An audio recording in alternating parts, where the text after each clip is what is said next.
भगवान बाल मुकुंद का मार्कंडेय को अपने स्वरूप का परिचय देना तथा मार्कंडेय द्वारा श्री कृष्ण की महिमा का प्रतिपादन और पांडवों का श्री कृष्ण की शरण में जाना। भगवान बोले, विप्रवर, देवता भी मेरे स्वरूप को यथार्थ रूप से नहीं जानते।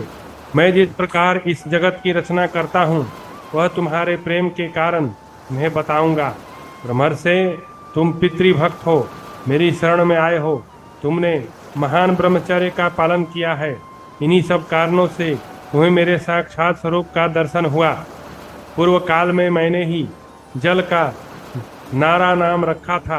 वह नारा मेरा सदा अयन वास स्थान है, इसलिए मैं नारायण नाम से विख्यात हूँ। मैं नारायण ही सबकी उत्पत्ति का कारण, सनातन और अविनाशी हूँ। श्रेष्ठ, संपूर्ण भूतों की सृष्टि और संहार करने वाला भी मैं ही हूँ। मैं ही विष्णु हूँ, मैं ही ब्रह्मा हूँ, मैं ही देवराज इंद्र हूँ, मैं ही राजा कुबेर था, प्रेतराज यम हूँ। विप्रवर, मैं ही शिव, चंद्रमा, प्रजापति, कश्यप, धाता, विधाता और यज्ञ हूँ। अग्नि मेरा मुख है, पृथ्वी चरण है, चंद्रमा और सूर्य नेत्र है, दूलोक मेरा मस्तक है, आकाश दिशाएं मेरे कान हैं, तथा जल मेरे शरीर के पसीने से प्रकट हुआ है। दिशाओं सहित आकाश मेरा शरीर है, वायु मेरे मन में स्थित है। मैंने पर्याप्त दक्षिणाओं से युक्त अनेक सत यज्ञों द्वारा यजन किया है। वेदवेत्ता ब्राह्मण देवज्ञ में स्थित मुझ यज्ञ पुरुष का यजन करते हैं।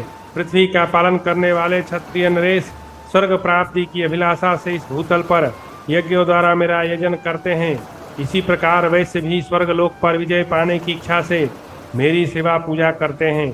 मैं ही शेषनाग होकर मेरु मंदिर से विभूषित तथा चारों समुद्रों से घिरी हुई इस वसुंधरा को अपने सिर पर धारण करता हूँ। विप्रवर, पूर्व काल में जब यह पृथ्वी जल में डूब गई थी, उस समय मैंने ही वराह रूप धारण करके इसे बलपूर्वक जल से बाहर निकाला था। विद्वान, मैं ही बड़वा मुख अग्नि होकर सदा समुद्र के जल को पीता हूँ, फिर उस जल को बरसा देता हूँ। ब्राह्मण मेरा मुख है, क्षत्रिय भुजाएं वैसे मेरी दोनों जांघों के रूप में स्थित है। ये शूद्र मेरे दोनों चरण हैं। मेरी शक्ति से क्रमशः इनका प्रादुर्भाव हुआ है। ऋग्वेद, यजुर्वेद, सामवेद, अथर्ववेद ये मुझसे ही प्रकट होते, मुझ में ही लीन होते हैं। शांति प्रायण, संयमी, जिज्ञासु, काम क्रोध द्वेष रहित, आसक्ति शून्य, निष्पाप, सात्विक, नित्य अहंकार शून्य था, आध्यात्म ज्ञान कुशल यति एवं ब्राह्मण सदा मेरा ही चिंतन करते हुए उपासना करते हैं। मैं ही संवर्तक प्रलय का कारण वहनी हूँ। मैं ही संवर्तक अनल हूँ। मैं ही संवर्तक सूर्य हूँ। मैं ही संवर्तक वायु हूँ। द्विश्रेष्ठ, आकाश में जो ये तारे दिखाई देते हैं उन सब को मेरे ही रोमकूप समझो।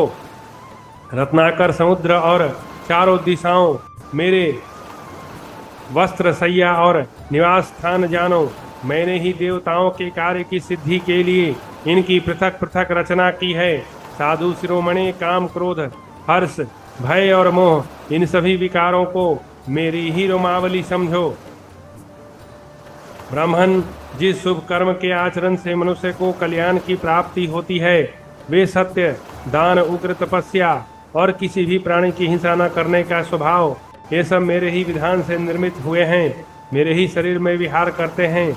मैं समस्त प्राणियों के ज्ञान को जब प्रकट कर देता हूँ तभी वे चेष्टाशील होते हैं, अन्यथा अपनी इच्छा से वे कुछ नहीं कर सकते। जो द्विजाति अच्छी तरह वेदों का अध्ययन करके शांत चित्त और क्रोध शून्य होकर नाना प्रकार के यज्ञों द्वारा मेरी आराधना करते हैं, उन्हें मेरी प्राप्ति होती है। विद्वान, पाप कर्मा, लोभी, कृपण, अनार्य और अजित आत्मा मनुष्य जिसे कभी नहीं पा सकता वह महान फल मुझे ही समझो। मैं ही शुद्ध अंतःकरण वाले मानवों को सुलभ होने वाला योग सेवित मार्ग हूँ। मूढ़ मनुष्य के लिए मैं सर्वथा दुर्लभ हूँ। महर्षे, जब जब धर्म की हानि, अधर्म का उत्थान होता है, तब तब मैं अपने आप को प्रकट करता हूँ। जब हिंसा प्रेमी दैत्य श्रेष्ठ देवताओं के लिए अवध्य हो जाते हैं तथा भयानक राक्षस जब इस संसार में उत्पन्न होकर अत्याचार करने लगते हैं, तब मैं पुण्यात्मा पुरुषों के घरों पर मानव शरीर में प्रविष्ट होकर प्रकट होता हूँ और उन दैत्यों एवं राक्षसों का सारा उपद्रव शांत कर देता हूँ। मैं ही अपनी माया से देवता, मनुष्य, गंधर्व, नाग, राक्षस तथा स्थावर प्राणियों की सृष्टि करने समय आने पर पुनः उनका संहार कर डालता हूँ। फिर सृष्टि रचना के समय में अचिंत स्वरूप धारण करता हूँ तथा मर्यादा की स्थापना एवं रक्षा के लिए मानव शरीर से अवतार लेता हूँ। सतयुग में मेरे शरीर का रंग श्वेत, त्रेता में पीला, द्वापर में लाल, कलयुग में काला होता है। उस कलिकाल में 3 हिस्सा धर्म और 1 हिस्सा धर्म रहता है। प्रलय काल आने पर मैं ही अत्यंत दारुण काल रूप होकर अकेला ही संपूर्ण चराचर त्रिलोकी का नाश करता हूँ।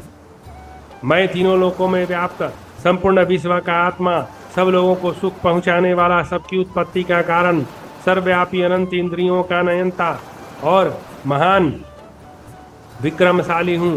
ब्रह्मन, यह जो संपूर्ण भूतों का संहार करने वाला, सबको उद्योगशील बनाने वाला अव्यक्त काल चक्र है, इसका संचालन केवल मैं करता हूँ। मुनिश्रेष्ठ, इस प्रकार मेरा स्वरूप भूत आत्मा ही सर्वत्र सब प्राणियों के भीतर भलीभांति स्थित है। विप्रवर इतने पर भी मुझे कोई नहीं जानता। समस्त जगत में भक्त पुरुष सब प्रकार से मेरी आराधना करते हैं। तुमने मेरे निकट आकर जो कुछ भी क्लेश उठाया ब्राह्मण, वह सब तुम्हारे भावी कल्याण और सुख का साधक है।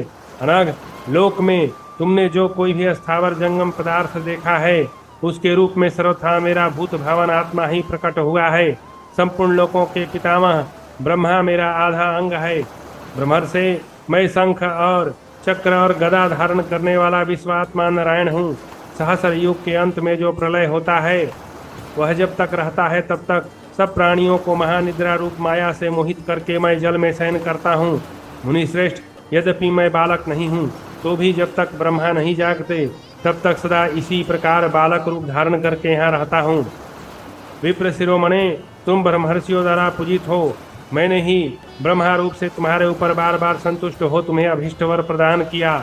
मैंने समझ लिया था कि तुम संपूर्ण चराचर जगत को नष्ट था एकावर्ण के निमग्न हुआ देखकर व्याकुल हो रहे हो, इसलिए तुम्हें पुनः जगत का दर्शन कराया। ब्रह्मर से जब तुम मेरे शरीर के भीतर प्रविष्ट हुए थे और समस्त संसार को देखकर विस्मय विमुग्ध हो फिर सचेत नहीं हो पा रहे थे, तब मैंने तुम्हें मुख से बाहर निकाल दिया था।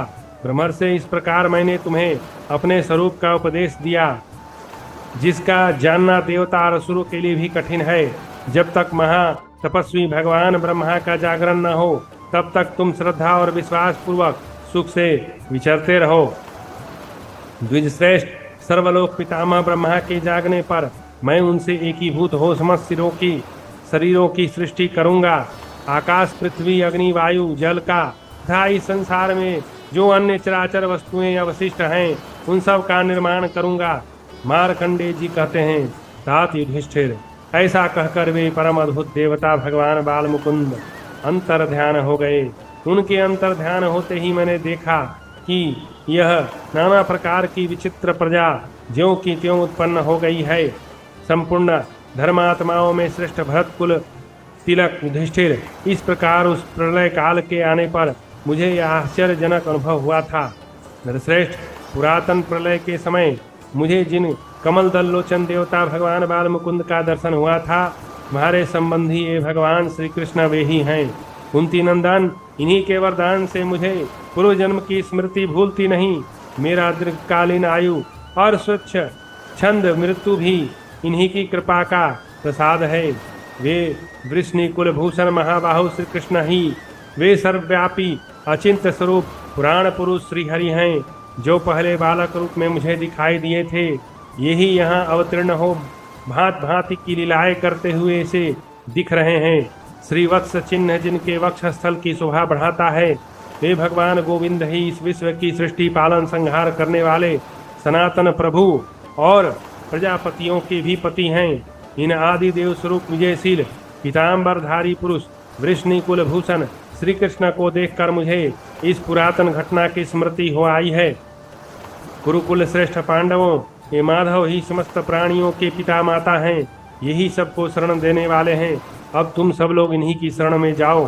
वैशंपायन जी कहते हैं, जन्मेजय, मार्कंडेय मुनि के ऐसा कहने पर कुंती पुत्र युधिष्ठिर, भीम और अर्जुन तथा पुरुष रत्न नकुल सहदेव, इन सब ने द्रौपदी सहित उठकर भगवान श्री कृष्ण के चरणों में प्रणाम किया।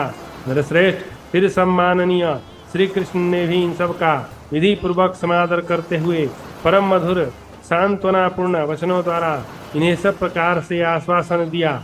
इस प्रकार श्री महाभारत वन पर्व के अंतर्गत मार्कंडेय पर्व में भविष्य कथन विषयक 189वां अध्याय पूरा हुआ।